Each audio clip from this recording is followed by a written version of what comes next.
9টি আলাদা বাহনে সওয়ার হন শনি মহারাজ। জানুন কোন বাহনের কি প্রভাব। হিন্দু ধর্মে শনি হলেন কর্মফলের দেবতা। তাঁর 9টি আলাদা বাহনের উল্লেখ পাওয়া যায় শাস্ত্রে। এর মধ্যে রয়েছে কাক, কুকুর, হাতি, সিংহের মতো অনেক প্রাণী। জেনে নিন কোন বাহনের কি অর্থ।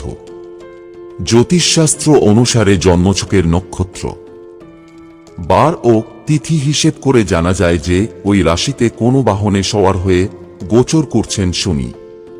শনির এই বিভিন্ন বাহনের কোনটি শুভ এবং কোনটি অশুভ ফল দেয় তা জেনে নিন। 1. রাজহাঁস।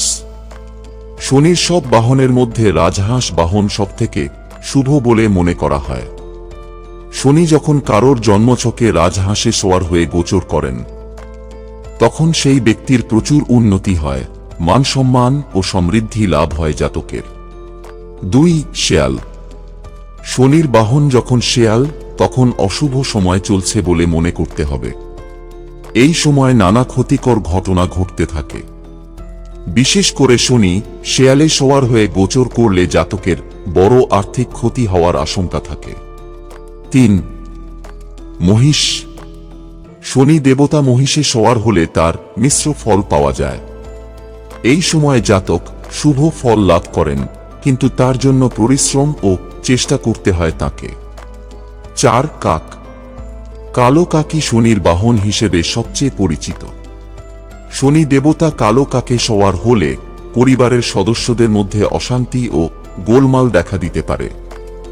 মাথা ঠান্ডা রেখে এই সময় পরিস্থিতির মোকাবিলা করা জরুরি।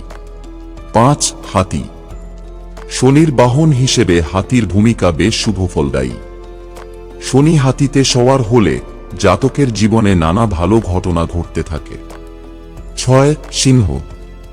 পশুরাজ সিংহকেও অনেক সময় শনির বাহন হিসেবে দেখা যায়। এই সময় জাতক শত্রুকে পরাজিত করে জয়লাভ করেন। 7. ঘোড়া। কর্মফলদাতা শনি অনেক সময় ঘোড়াতেও সওয়ার হন। ঘোড়া হল শক্তির প্রতীক। শনির বাহন হিসেবে ঘোড়া জাতকের মনের সব ইচ্ছে পূরণ করে। 8. গাধা। শনির বাহন হিসেবে গাধার প্রভাব অশুভ। এই সময় জাতকের পক্ষে সাফল্য লাভ করা অত্যন্ত কঠিন হয়ে যায়। 9. শকুন।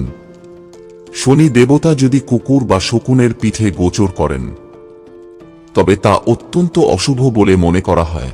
এই সময় চুরি, ডাকাতি বা প্রতারণার কবলে পড়তে পারেন জাতক, নানা অসুখে আক্রান্ত হতে পারেন। এছাড়া বড় আর্থিক ক্ষতি হওয়ারও আশঙ্কা থাকে। বন্ধুরা, ভিডিওটি ভালো লাগলে লাইক করুন এবং আমাদের চ্যানেলে নতুন হয়ে থাকলে সাবস্ক্রাইব করুন। ধন্যবাদ। আপনার দিনটি শুভ হোক।